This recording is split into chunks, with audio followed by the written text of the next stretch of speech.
Il est temps de passer à notre zoom. Direction aujourd'hui la côte amalfitaine, près de Naples, juste en face de l'île de Capri.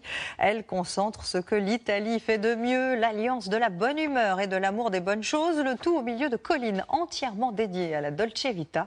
François-Xavier Ménage, Olivier Cresta et Bernard Bédarida. C'est un mariage d'amour entre la mer et la montagne. La côte amalfitaine, 50 km de reliefs accidentés, de villages perchés, pas de bars en béton, pas d'immeubles de 15 étages, non, c'est un lieu préservé que l'on va vous présenter aujourd'hui à travers 4 produits iconiques, car dans ce paradis, on trouve du vin, des agrumes sur des terrains en escalier, mais aussi de la céramique sur le toit des églises, et des poissons aux saveurs inédites.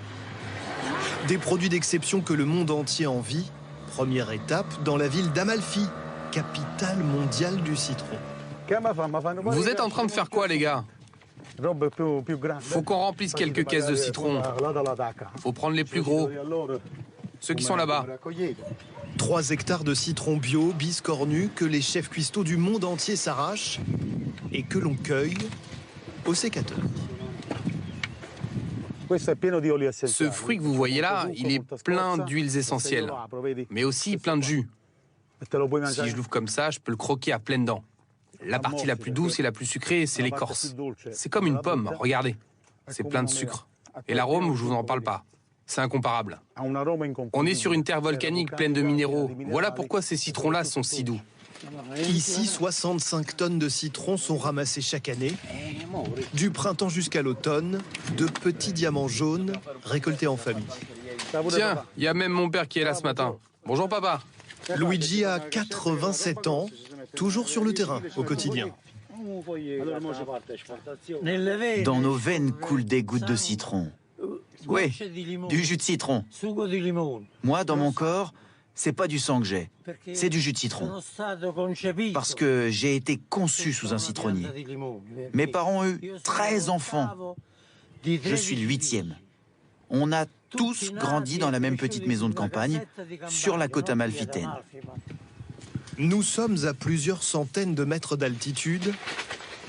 Les citronniers poussant à flanc de montagne, dans des jardins en terrasse, les ramasser s'effectue dans des conditions acrobatiques. Les citrons sont transportés manuellement jusqu'à une sorte de mini téléphérique. Un peu comme dans les stations de ski. La suite se passe en bas, où nous attend le patron. On est loin des grandes exploitations gérées par une armée de salariés. Ici, ils ne sont que 7, avec des bras d'acier. Elle pèse 23 kilos cette cagette. Avant que les citrons ne partent en Suisse, en Allemagne ou en Grande-Bretagne, conservation dans cette chambre froide. Quand ils restent au frais, les citrons se gardent plus longtemps. On peut même les garder intacts une semaine, voire 10 jours. Chaque citron pèse au moins 100 grammes. Aucun pesticide pour les cultiver. De quoi attiser la curiosité de ce groupe de touristes qui attend patiemment de goûter. Ça, c'est notre fameux citron de la côte amalfitaine.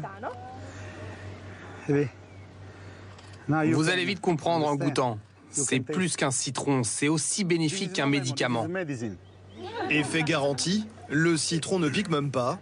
Alors pour l'occasion, un petit selfie avant de retrouver le patron quelques mètres plus bas. Salvatore a dressé une table. Du sel, de l'huile d'olive extra vierge, du vinaigre balsamique et un peu de menthe pour donner un petit goût frais. Parce que le citron se mange aussi en salade. On est en Italie, la meilleure des recettes, c'est toujours la plus simple. Et avec ce fruit, on réalise aussi une liqueur connue à travers toute la planète, le limoncello. Hé les garçons, je vous ai amené les citrons. Vous pouvez commencer à les éplucher. Les ingrédients, de l'écorce, un peu de sucre et de l'alcool à 90 degrés, 4 jours de macération, tout est bon dans le citron. On jette rien du tout dans le citron d'Amalfi. Même les pépins, on va en faire quelque chose. On va les utiliser pour l'industrie cosmétique. Le citron, emblème de la côte amalfitaine, que l'on retrouve en maître sur les céramiques de Vietri. C'est notre deuxième étape, notre deuxième produit. Même le clocher de l'église est recouvert de faïence. Pareil pour les bancs publics, les restaurants également, où la céramique est partout. La fabrication, elle, s'effectue dans cette imposante usine. Début d'après-midi, atelier conception.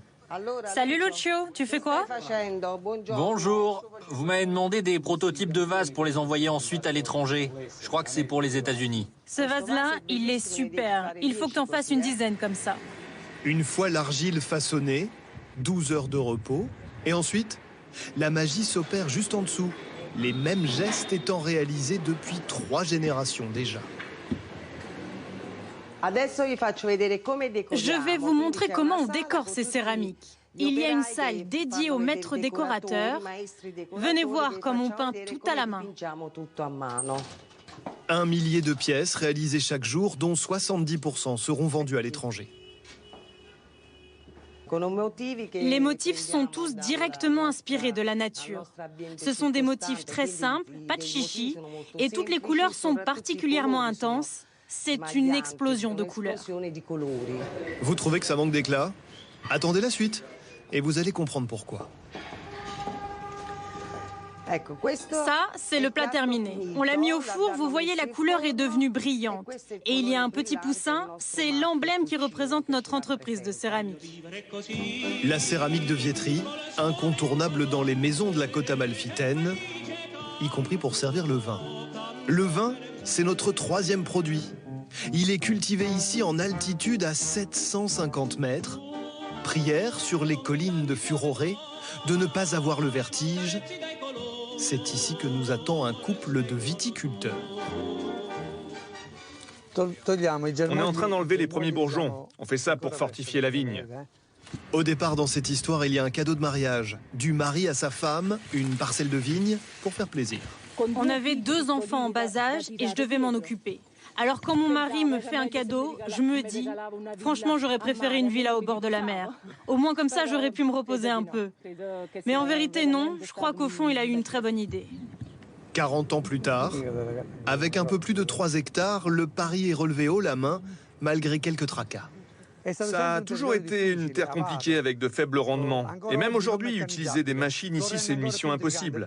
C'est peut-être ça aussi qui rend les lieux aussi intrigants et si beaux. Le vin produit ici porte le nom de jeune fille de Marissa.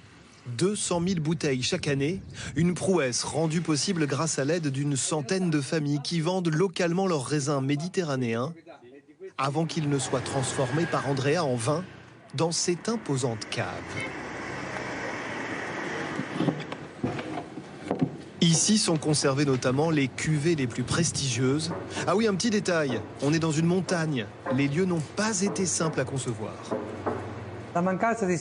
Étant donné que nous manquions d'espace, il a fallu creuser dans la roche. Juste au-dessus, vous avez la vigne. Au final, nous avons construit 90 mètres de grotte où l'on conserve les tonneaux. Les tonneaux justement viennent de France, ornés des dessins des petits-enfants d'Andrea. Suivez-moi, on va goûter le nectar de ma terre, le fruit de nos sacrifices. Le vin de la côte amalfitaine a quelques spécificités en bouche. Ça sent beaucoup la mer, parce que nos terrains donnent littéralement sur la mer. Le maître mot, c'est la minéralité. On sent également de l'iode, parce qu'au printemps et pendant l'hiver, avec les grandes marées, il y a des tempêtes qui portent l'eau de mer sur les vignes. Après les vignes, il nous reste un dernier produit, une dernière étape à découvrir, quelques kilomètres plus loin, derrière une nouvelle colline, Tchétara, le royaume de l'anchois. 20 h, début de la pêche, en famille, c'est parti pour toute la nuit. Le plus petit n'a que 10 ans. Au total, ils sont 8 sur le bateau. L'anchois, à la différence des autres poissons, s'attrape de cette façon. Dès que l'on a trouvé un banc de poissons, on met à la mer les lamparos. Ça sert à quoi? C'est des lumières qui, dans l'eau, servent à attirer les anchois. Et nous, qu'est-ce qu'on en fait ensuite? Eh bien, on les encercle avec des filets et on les capture. Au bout de 30 minutes, ça y est, première prise en vue. On vient de repérer un banc de poissons. On va donc allumer un lamparo. On va le plonger dans l'eau et ensuite on va mettre la barque à la mer.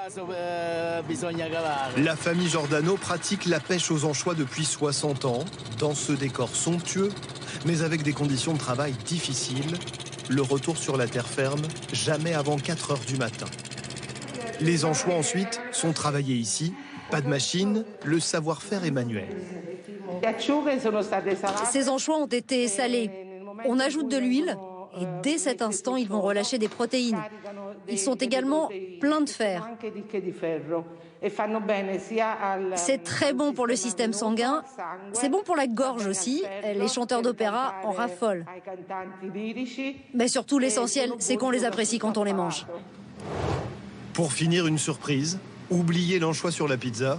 Ici, avec un bon plat de pâtes, on sert un nectar, une huile d'anchois, marinée de longs mois, 150 € le litre. C'est un goût très fort, une saveur intense. L'affinage dure 24 mois dans des tonneaux en cerisier.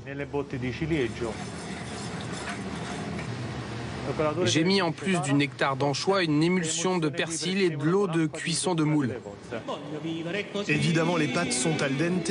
Évidemment, elles se dégustent en bord de mer, en attendant la prochaine pêche, sur cette côte découpée en dentelle, patrimoine mondial de l'humanité depuis 1997.